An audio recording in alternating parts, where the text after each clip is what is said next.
याद करो हम लोग 72 वाले हैं। गुल के बदले गुल मांगोगे पाओगे, वरना फिर हम लोग भी खंजर वाले हैं, वरना फिर हम लोग भी खंजर वाले हैं। 4 मिसरे पढ़ता हूँ सलीम गढ़वाल साहब की जानिब से और मोहतरम मुस्तकीम डिग्नेटी साहब का इस्तकबाल करता हूँ कि खुशरंग गेसुओं को बिखर जाने दीजिए, कुछ और मेरे फन को निखर जाने दीजिए। खुशरंग गेसुओं को बिखर जाने दीजिए, कुछ और मेरे फन को निखर जाने दीजिए। तूफान का सिर्फ हम ही करेंगे मुकाबला, तूफान का सिर्फ हम ही करेंगे मुकाबला। कश्ती से बुज़दिलों को उतर जाने दीजिए, कश्ती से बुज़दिलों को उतर जाने दीजिए। भरपूर तालियां बजाकर सब मिलजुल कर तालियां बजाए मुस्तकीम डिग्नेटी साहब का, हमारे कायद का इस्तेमाल कर।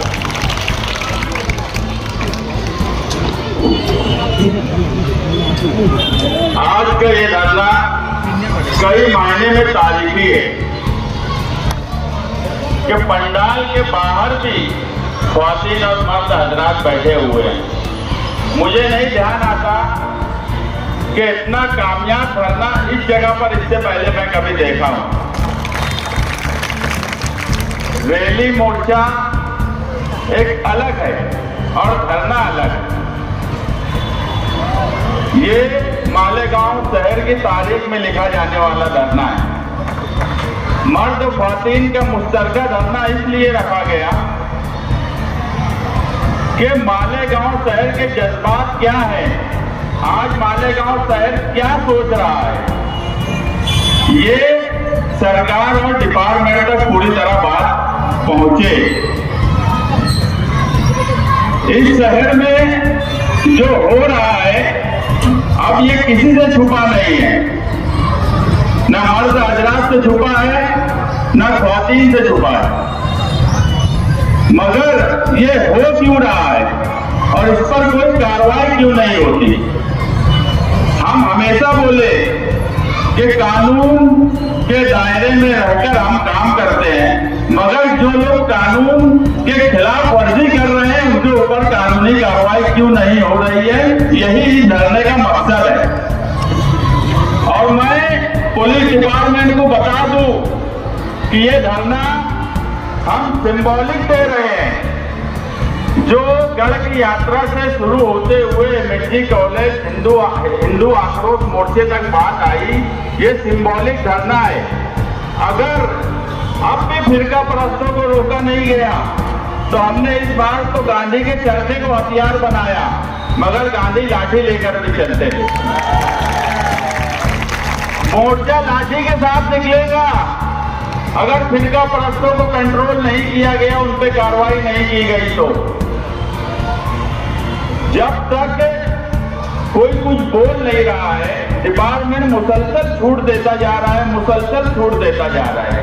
जबकि मैं ये मानता हूं कि तुम कानून के खिलाफ वर्जी करने वालों पर अगर कार्रवाई नहीं करेंगे, उनके हौसले बुलंद होंगे और आप रिकॉर्ड देखते चले जाओ, उनके हौसले बुलंद होते ही जा रहे हैं, मगर कोई कार्रवाई उन पर हो नहीं रही है।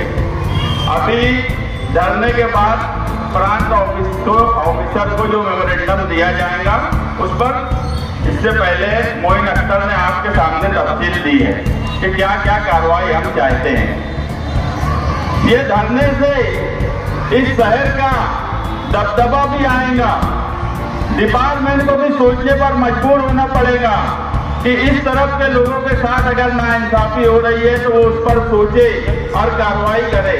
और मैं तो ये बोलता हूँ कि ये धरना जो पुलिस के खिलाफ भी अन्याय हो रहा है उसके भी खिलाफ है। ये महाराष्ट्र भर में मैं कहीं नहीं देख रहा हूँ कि कोई लीडर आता है, पुलिस के आला अधिकारियों को डांटता है, ऑन कैमरा बोलता है, पब्लिक में बोलता है। एक 2.5 फीट का आमदार आता है, वो पुलिस के आला अधिकारी को डांट के चला जाता। पुलिस कर क्या रही है? तुम अपने को जमीन की आवाज पे कुछ करो कि तुमको कैमरे के सामने, पब्लिक के सामने डांट कर चले जा रहे हैं और आप कार्रवाई करने की तरफ नहीं जा रहे हो। अगर पुलिस के आला अधिकारियों का ये रूल रहेगा, ये तरीका रहेगा, तो पुलिस के दूसरे छोटे जो अफसरान है वो बेचारे क्या करेंगे। मैं तो बोलता हूं कि ये पुलिस के साथ जो ज्यादती की गई राजा भूसे साहब और वो 2.5 फीट के आमदार की तरफ से, ये उसके खिलाफ भी धरना है, ये पुलिस के भी हक में धरना है। पुलिस ये भी बात समझ ले कि कोई आएगा हमारे आला लीडरान को दम दाटी देकर चला जाएगा, कानून का मजाक उड़ाएगा और उसके बाद भी पुलिस कुछ नहीं करेंगी, तो ये पुलिस के भी हक में है ये धरना, ऐसा मैं मानता हूं। इस शहर के पालक मंत्री, जिले के पालक मंत्री, मैं इससे पहले भी बोला कि पालक का क्या काम होता है कि शहर के हालात को सही रखे और सबको लेकर चले, मगर इस शहर के पालक मंत्री और उनके बेटे ही शहर के हालात को खराब कर रहे हैं। मैं जो भी लोग उनके नुमाइंदे बन के एमएसजी कॉलेज में गए, दूसरी जगह गए, हम सिर्फ ये धरने से ये डिमांड करते हैं कि उनके ऊपर कानूनी कार्रवाई जल्द से जल्द की जाए। वक्त बहुत ज्यादा हो गया है, स्कूल की छुट्टी का भी टाइम होने वाला है। आज 2 जुलाई को हिंदू जन आक्रोश मोर्चा निकला, उसमें एक बाहर से छोटे आमदार आए, किले पे गए, 8 दिन के बाद 8 दिन का टाइम दिया, इत्तेफाक से आज 90 दिन है 11 जुलाई का। उनके अब्बा बिल्डोजर लेके नहीं आ पाए मालेगांव, ये मालेगांव निहाल साहब का मालेगांव है। बोलना और करना ये फर्क है। जिस वक्त उन्होंने बोला था उसी वक्त हमने उनका जवाब भी दे दिया था। और किला झोपड़पट्टी किस तरह से उनको उनका हक मिलेगा, ये भी हमने निवेदन में प्राण साहब को लिखा है कि वो कमिश्नर साहब की तरफ भेजे। हम यहाँ जो लोग धरने पे बैठे हैं, हम सड़क पर एहतजाज कर सकते हैं क्योंकि दस्तूर ने हमको वो इख्तियार दिया है, हम सड़क पर एहतजाज कर रहे हैं। मैं असेंबली में तो एहतजाज नहीं कर सकता, अगर कभी साहब बैठे हैं वो असेंबली में एहतजाज नहीं कर सकते, जाहिद नकवी साहब बैठे हैं वो असेंबली में एहतजाज नहीं कर सकते। हमको दस्तूर ने यही हक दिया है कि हम सड़क पर एहतजाज करें, हम सड़क पर कर रहे हैं। मानसून सर पर है, मानसून अजलास भी सर पर है।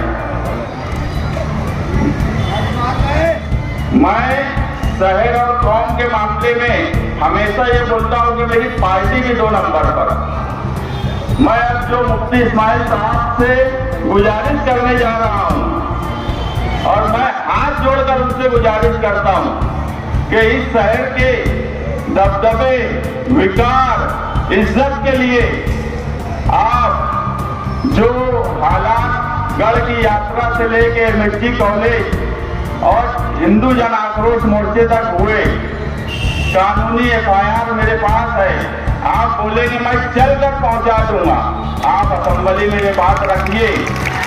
ये इसलिए भी जरूरी है, ये इसलिए भी जरूरी है कि दादा भूसे साहब आला अधिकारियों के सामने जवाब पढ़ रहे थे।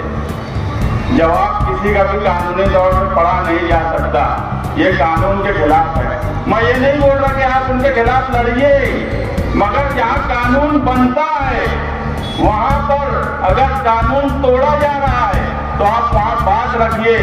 हमारे शहर की बदनामी एमएसजी कॉलेज के मामले में हुई क्योंकि एफआईआर जो लोग कैरियर गाइडेंस कर रहे थे उन पर हुआ।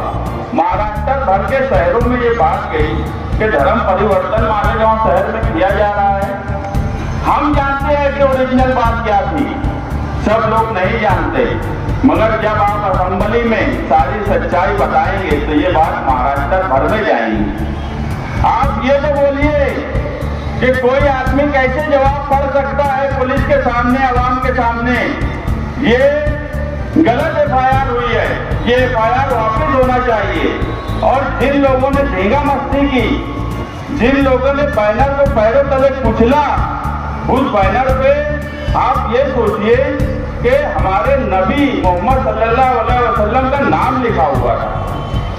क्या इस पे बोला नहीं जाए असेंबली में? मैं आपसे गुजारिश करता हूं कि आप वहां अपनी बात रखिए, कानून के दायरे में रखिए। जो एफआईआर हुई उस पर बात रखिए। जो किले का मामला है उसमें हाईकोर्ट जाने की जरूरत नहीं है। लोक आयुक्त ने हमारे हक में फैसला किया है। आप कमिश्नर पे दबाव बनाकर जहां घर बना हुआ है वहीं बनवाने की बात कीजिए। कमिश्नर भी सरकार के मातहत है। आप वहां पर असेंबली में वो बात रखिए कि कोई आंडू पांडू हमारे शहर में आएगा और 8 दिन में तोड़ने की बात करेगा। आप बात बोलिए, लोक आयुक्त के ऑर्डर के साथ बोलिए। आप कानूनी बात रखिए, किसी की जाति मुखालफत मत कीजिए। आप अगर रिश्ता अच्छा रखना चाहते हैं रखिए, मैं हमारा कोई एतराज नहीं है, मगर आप कानूनी बात रखिए। वो कानून बनाने की जगह है। मैं आपसे गुजारिश करता हूँ, इस धरने में बैठे हुए मेरी माँ बहनों जो हजारों की तादाद में यहाँ पर हैं, मैं सबकी तरफ से आपसे गुजारिश करता हूँ कि आप इन सब मामलात को मानसून अजलास में जरूर रखिए। और मुझे यकीन है कि जब शहर की इज्जत नफ्स पे बात आ जाए उस वक्त नफा नुकसान नहीं देखा जाता। उस वक्त सिर्फ शहर की इज्जत का सवाल, शहर के विकार का सवाल, शहर के दबदबे का सवाल देखा जाता है। और मुझे यकीन है कि ये सब बात आप हमारी मानेंगे। जहां मेरी जरूरत पड़ेगी मैं आपके पीछे भागा भागा चला आऊंगा। आज सिर्फ बोलिए कि आपको कानूनी तौर पे कौन सी एफआईआर चाहिए, कौन से कागजात चाहिए, मैं सब आपके पास चलकर ला के दूंगा। मगर मेरे शहर की इज्जत और विकार के लिए आप असेंबली के मानसून अजलास में जरूर इन फिरका परस्तों के खिलाफ बोलिए। इतनी मैं आपसे गुजारिश करता हूँ। मालेगांव शहरियान, एक बात आप ध्यान से सुनिए कि जब जब फिरका परस्तों ने इस शहर में सर उठाया है उसका जवाब न्यायालय सोच नहीं दिया है। और ये न्यायालय सोच का ही नतीजा है कि आप लोग यहाँ बैठे हो। अभी मैं गवर्नर मीटिंग ले रहा था तो इस्लामपुरे में मुझे एक आदमी मिले, मैं मामा मामा बोलता। बोले क्या बेटे डरते नहीं का? मैं बोला नहीं मैं नहीं डरता। तो मैं फिर मजाकन बोला जो डर गया वो मर गया। तो बोले यार सब तो इसका डरा थे, जेल भी होके आ गए, उसके बाद भी थोड़ा यही सब चालू है। तो मैं बोला कि देखो मामा, अगर मैं नहीं बोली हूँ तो ये बात भी तो बराबर नहीं है। तो बोले थोड़ा ख्याल रख के बोल जरा, थोड़े पीछे ना, दुश्मन तो दुश्मन अपने भी लगे हैं। तो मतलब जान दो जहाँ शहर का सवाल है वो अपने भी लगे, मुझे तो कोई फर्क नहीं पड़ेगी। डरना ये तो सीखा ही नहीं हमने। 12 नवंबर के बाद इस जगह पर आप लोग जो बैठे हो ये बड़ी हिम्मत और जरूरत का काम है। यहाँ जितने लोग मेरी माँ बहनें बैठी है, आप बैठे हो, आप इसको छोटी बात समझ के यहाँ से मत जाना। आप वो काम करके यहाँ से जा रही हो कि इस शहर के लोगों में हिम्मत और वलवला पैदा करके जाने की। यानी आप जब यहाँ से उठेंगे तो इस शहर में हिम्मत और वलवला पैदा होगा। नहीं तो 12 नवंबर के बाद इस जगह पर भी लोग कोई धरना आंदोलन देने से डरने लगे थे। धीरे धीरे वो चीज खत्म कर रहे हैं हम लोग। और ये आज इसकी आखिरी कड़ी है जो इतना बड़ा धरना इस जगह पर हो रहा है। मैं आप तमाम ही लोगों का शुक्रिया अदा करता हूँ जो लोग इस धरने में शामिल हुए, और आपकी बेबाकी और जो निडरपन से आप यहाँ आए हो उसको सलाम करता हूँ। अभी जो है शान हिंद अपनी बात रखेंगी, उसके बाद प्रांत साहब यहाँ आए, उनको निवेदन दिया जाएगा और धरने का इख्तिताम होगा। वक्त बहुत कम है, इसलिए मैं चाहता हूँ कि जल्द से जल्द बात खत्म हो। और खानदान बेटी से हाजिर गिरामी, यहाँ मुझसे कहा गया है कि बहुत सारे शेर पढ़ूं। मैं जरूर पढ़ता, मगर वक्त और हालात का तकाजा है कि मैं आने वाले मुकर्रिर को आवाज दूं। मैं वाहिद अंसारी का एक शेर पढ़ता हूँ कि पत्थर वाले और न कंकर वाले हैं। अच्छा लगे तो दुआएं दे देना। पत्थर वाले और न कंकर वाले हैं, हीरे मोती और नगीने वाले हैं।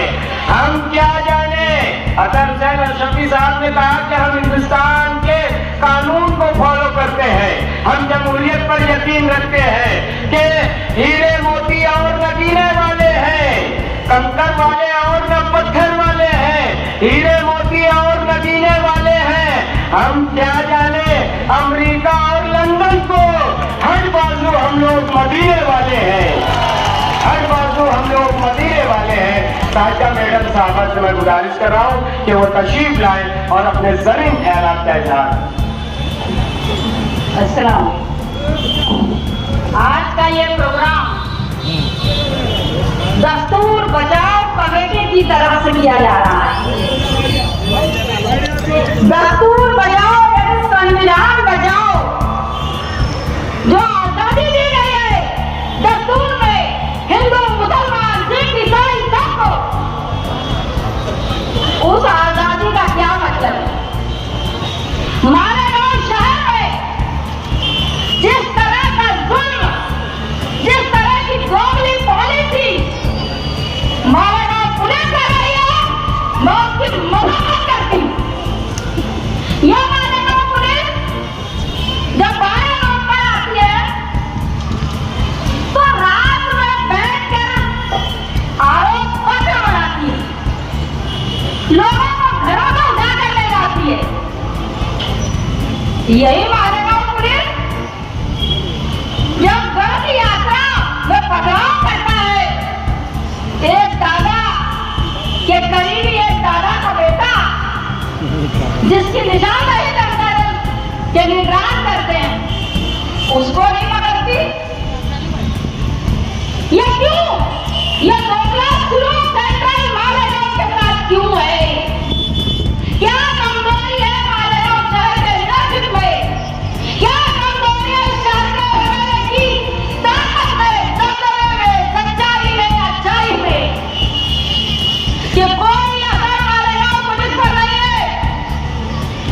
मैंने इसी जगह खड़े होकर न्याय साहब की बरसी के दिन जब ये रिजवान सर के यहाँ पथराव हुआ था, फायरिंग हुई थी, मैं उस वक्त बोली थी, नाम बोला करोगे कांग्रेस के लीडर के जो मालूम होगा उनको गिरफ्तार करो, नहीं तो मैं धरना दूंगी।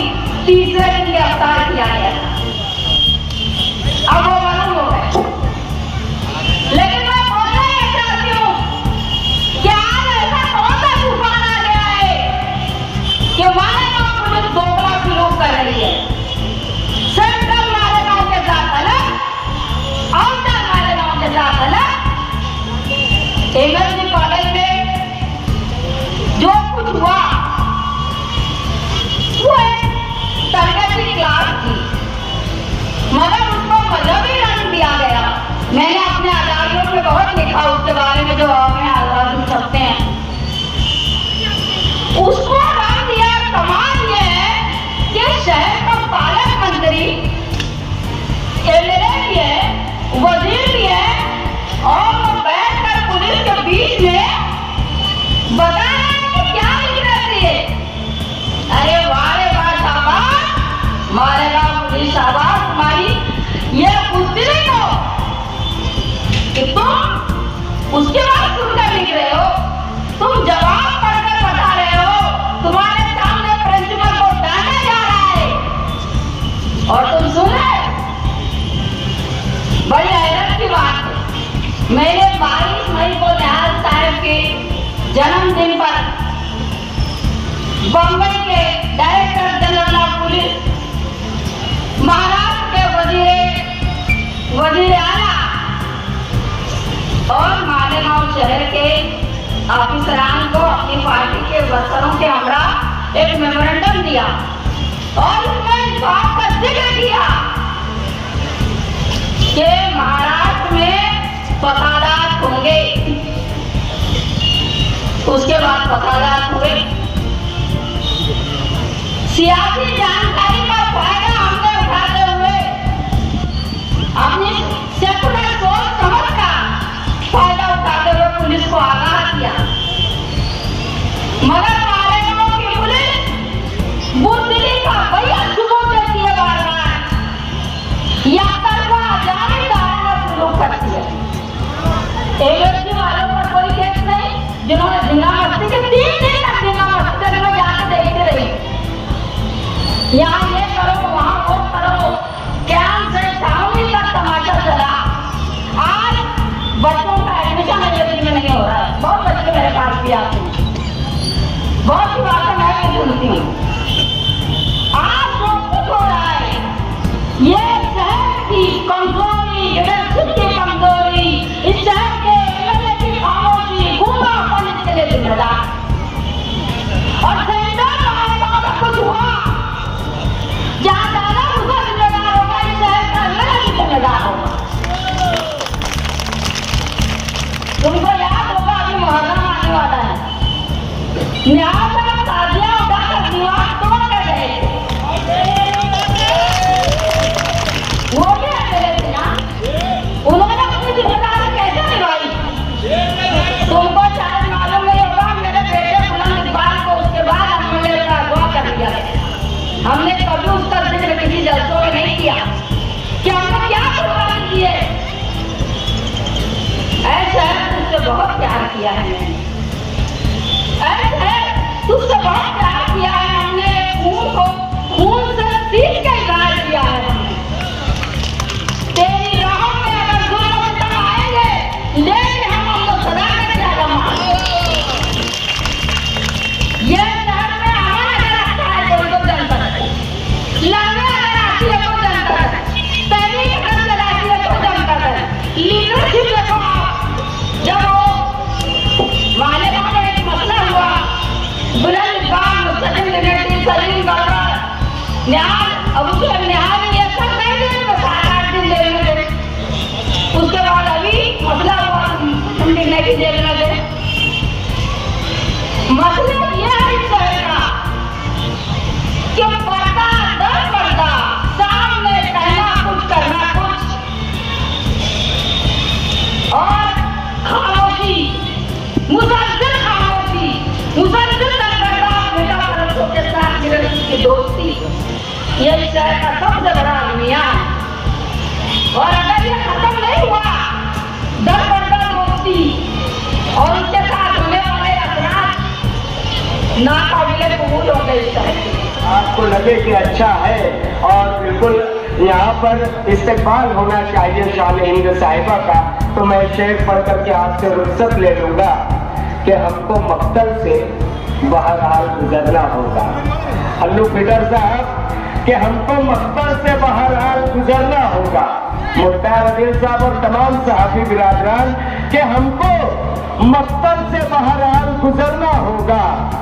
बच गए हम तो किसी और को मरना होगा। हमको मक्तल से बहरहाल गुजरना होगा। बच गए हम तो किसी और को मरना होगा। बच गए हम तो किसी और को मरना होगा। अगली नस्लों को तबाही से बचाने के लिए जो भी करना है इसी नस्ल को करना होगा। जो भी करना है इसी नस्ल को करना होगा। और तमाम साहबान शेर सुने कि कौम की बेटी को आवाज देने जा रहा हूं।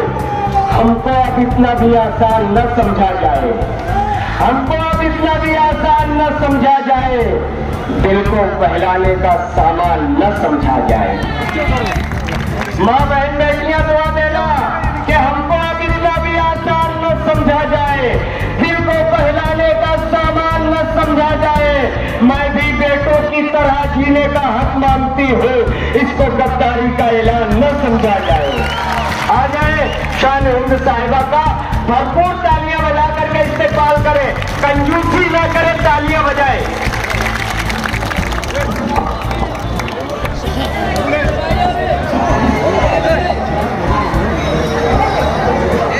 यहाँ मौजूद वो तमाम तंजीमें जिनके जिम्मेदारान यहाँ हाजिर हैं, और सब माए बहनें और साथियों, 12 नवंबर के बाद जो वाकया मामूली से तशद्दुद में पेश आया, जिसके बाद हजारों लोग मुतासिर हुए। हजारों इसलिए बोल रही हूँ कि लोग 60 से ज्यादा लोग जेल में थे, लेकिन मुतासिर होने वाले मालेगांव शहर के सारे सियासी समाजी लोग थे। कुछ लोग डर कर चले गए, जो बचे थे उनको डराने की कोशिश की गई। ये 12 नवंबर के बाद ऐसे हालात बना दिए गए कि किसी तरह का भी तहरीकी जमहूरी तरीके से अपनी इजहार ख्याल करने की हिम्मत मालेगांव शहर में न हो, ऐसा ऐसी कोशिश की गई थी और पुलिस वाले शासन प्रशासन ये समझता था कि उन्होंने लीडरान के साथ साथ मालेगांव शहर के मर्दों को भी चूड़ी पहना दिए। तो आज मैं शासन प्रशासन को ये बताना चाहती हूँ कि चूड़ी पहनने वाली खवातीन यहाँ आई है जो मर्दों की तरह तुम्हारा मुकाबला कर रही है। अभी तुम जिनको चूड़ी पहनाने की बात करते थे उनकी हिम्मत तो तुमने देखी ही नहीं, जो चूड़ी पहन के आई है उनका मुकाबला करो। ये समझ लो, न्याय साहब हमेशा कहा करते थे कि मेरे शहर की औरतें शेरनी है शेरनी। मैंने हमेशा ये बात की है। अभी सिर्फ औरतों का तुमने गुस्सा देखा है, अगर मर्द अपने खुद पर आ जाए तो काहे के दादा वादा कोई पोता होता नहीं है यहाँ। अगर कोई दादा है तो उसके भी बाप मालेगांव शहर में सब मौजूद है। ये तो माँ को ही देखे हुआ आपने।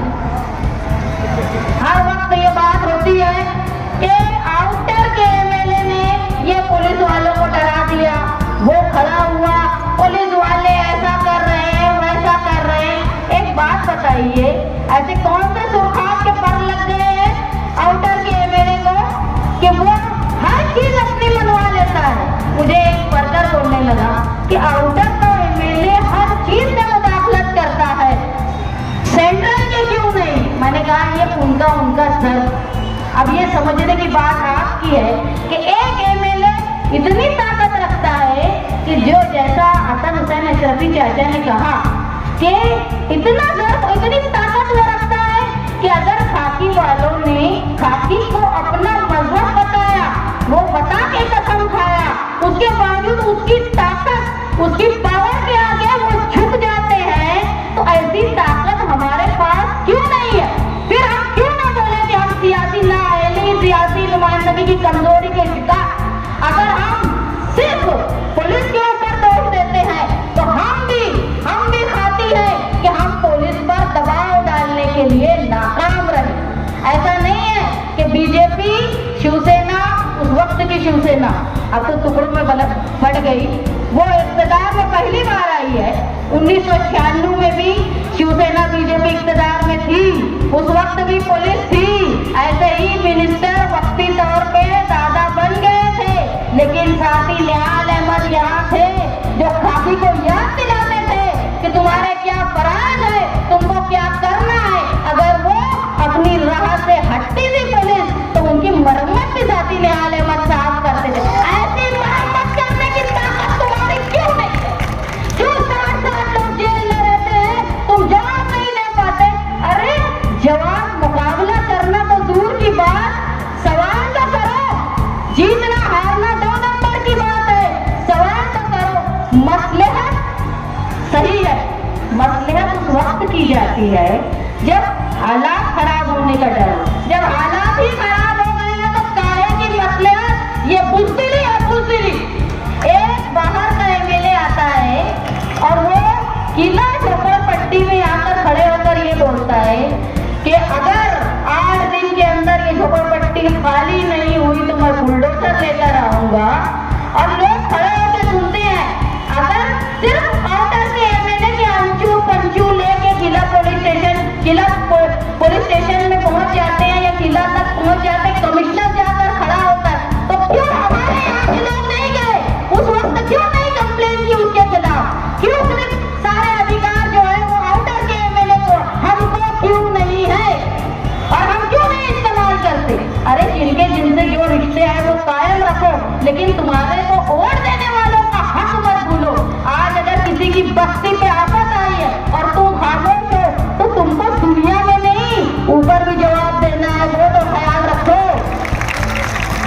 मैं साथी निहाल अहमद साहब की वर्कर होने के नाते, बेटी होना तो बहुत बड़े फर्ज की बात है, मैं उनकी वर्कर होने के नाते, उनके उसूलों पर चलने के नाते मैं मालेगांव शहर की किला झोपड़पट्टी से ये वादा करती हूँ कि हमारे अंदर जितनी ताकत है तुमको बचाने के लिए, तुमको बनाने के लिए निहाली सोच के वर्कर, लीडर और जनता दल तुम्हारे साथ खड़ी रहे। और जेल में जाने की नौबत आई ना तो तुमसे पहले किले वाले सुन लो, तुमसे पहले जनता दल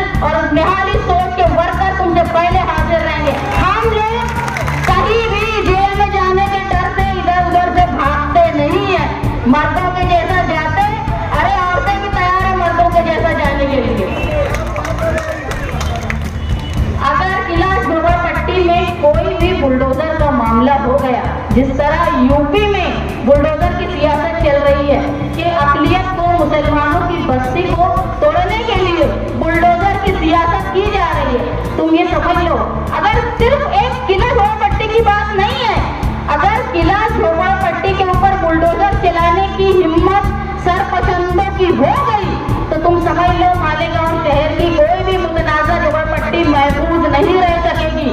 ना वो हकीम नगर, ना वो शब्बीर नगर, ना वो निहाल नगर, ना ही बाकी सारे नए लोग। मालेगांव शहर में सिर्फ एक साथी निहाल अहमद लीडर थे जिन्होंने बाहर से आए हुए लोगों को बसाया, उनका घर बनाया, बल्कि कानूनी मालिक ही उनको उनका घर का बनाया और किसी एमएलए की छाती नहीं है। अरे छाती बनाने की क्या, तोड़ने वालों का जवाब देने की भी छाती नहीं। मुझे कुछ लोग बोल रहे थे कि तुम्हारे प्रोग्राम को किसने हिमायत दी, किसी ने हिमायत नहीं दी, कौन आ रहा है कौन नहीं आ रहा है, सारा ठेका जनता दल ने लेकर रखा है क्या? हर प्रोग्राम, हर जुल्म के खिलाफ आवाज मालेगांव शहर में जनता दल ही उठाती। मैं मुसलसल सुन रही थी उनकी बात वर्कर की और कोई जवाब नहीं दे रही थी, वो बार बार बोल रहे थे। मैं बोली हमारा प्रोग्राम तो बहुत छोटा है, अगर हमारे प्रोग्राम में कोई शिरकत करता है या नहीं करता है ये उसके ज़मीर की आवाज़ पर निर्भर है। अरे जब आहनत रसूल का मामला आया तो शहर के लीडरान वहाँ नहीं आए पुलिस के डर से, तो हमारा मामूली प्रोग्राम की क्या हैसियत, ये समझ लो तुम। जब आहनत रसूल का मामला आया तो तब भी डर गए थे लोग। इसी जगह पर कौन मौजूद था कौन नहीं मौजूद था, मैं तो पहले भी ये सवाल करती थी क्यों नहीं आए थे, क्या उनको मालूम था केस होने वाला है, उनको मालूम था कि यहाँ के लोग जो है वो जेल में जाने वाले हैं। यहाँ हमारा जो धरना है वो फिरका परस्ती के खिलाफ, किला झोपड़पट्टी में जो हिम्मत की गई बाहर के लोगों के उनके खिलाफ, मालेगांव शहर में एमएसडी कॉलेज में जो वाकया हुआ उसके खिलाफ, मालेगांव शहर में रमजानुल मुबारक के वक्त एक लीडर की औलाद सरपसंदों को लाती है, मस्जिदों के सामने डीजे बजाती है, गाना गाती है, ढोल बजाती है और हम मसलियत से खामोश रहते हैं। उसका जवाब देने के साथ साथ जो हिंदुस्तान में दस्तूर में हमसे आज़ादी के वक्त मुसलमानों से और तमाम मजहब से ये वादा किया गया था कि तुम हिंदुस्तान के रहने वाले अगर अपनी जात के मुताबिक ही आप लोग अपनी शादी, ब्याह, तलाक ये सारे हिस्से बांटे के सारे फैसले जो है वो शरई तौर पे हमारा फैसला होगा। और अब जो नया कानून आया है कॉमन सिविल लॉ, जिसमें शरई कानून को खत्म करके कोर्ट से हर फैसला होने वाला है, उसका ये धरना मजम्मत करता है। और हम हिंदुस्तान की हुकूमत के साथ मालेगांव शहर की पुलिस को भी बता देना चाहते हैं कि ये अभी अलामत है, अगर तुमने हमको दबाने की और रोकने की कोशिश की और जुल्म लादने की कोशिश की तो याद रखना साथी निहाल अहमद साहब कब्र में गए हैं, उनके उसूल और उनके तमाम वर्कर कब्र में नहीं गए। हम लड़ेंगे, जाएंगे, लेकिन मालेगांव शहर की किसी बस्ती को तकलीफ नहीं होने देंगे। तुम अगर बुलडोजर की सियासत करते हो, खिलाफ में बोलते हो और कोई जवाब नहीं देता, अगर पुलिस अपने देखने का नजरिया दो आंखों से रखती है, जो मालेगांव सेंट्रल को अलग आंख से देखती है, मालेगांव आउटर को अलग आंख से देखती है, तो हम वो आंख को निहाली अंदाज में, जमहूरी अंदाज में, वो जानिबदारी वाली आंख को जनता दल निहाली अंदाज में फोड़ने की ताकत भी रखती है, ये याद रखे। हुकूमत किसी की भी हो, राज सिर्फ दस्तूर का रहेगा, ये बात याद रखे। अगर कोई ऑफिसर किसी लीडर की चाटुकारिता में अपने कानून को, अपने फराइज को भूल जाता है तो मालेगांव शहर की आवाम उन सियासी लीडरों को भी, उन पुलिस वालों को भी उनका कानूनी दर्जा बताने की पूरी कोशिश करेगी। आप तमाम लोग जो दस्तूर बचाओ कमेटी के प्रोग्राम को आज शिरकत किए, वो तमाम तंजीमें, अंजुमनें जिन्होंने हमको हिमायत दी, मैं दिल की गहराइयों से आप लोगों का इस्तेमाल करती हूँ, शुक्रिया करती हूँ। और जिन्होंने हमको हिमायत नहीं दी, मैं भी उनका दूसरा भी शुक्रिया अदा करती हूँ। हर जोर की टक्कर में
खवातीन भी जाना चाहती हैं या तो शान हिंद साहबा इस तरफ आ जाएं, खवातीन के मंडप में इस तरफ आ जाएं।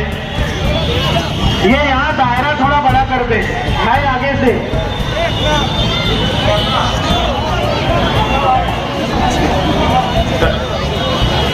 तहसीलदार साहब आए थे, आप लोगों की तरफ से उनको निवेदन दे दिया गया है।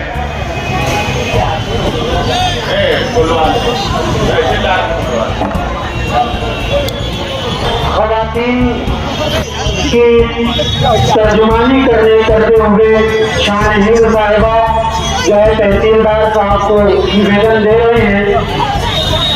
शहर भर की खवातीन की नुमाइंदगी करते हुए शान हिंद साहिबा तहसीलदार साहब को और उसके साथ दीगर खवातीन भी तहसीलदार साहब को मेमोरेंडम दे रहे हैं।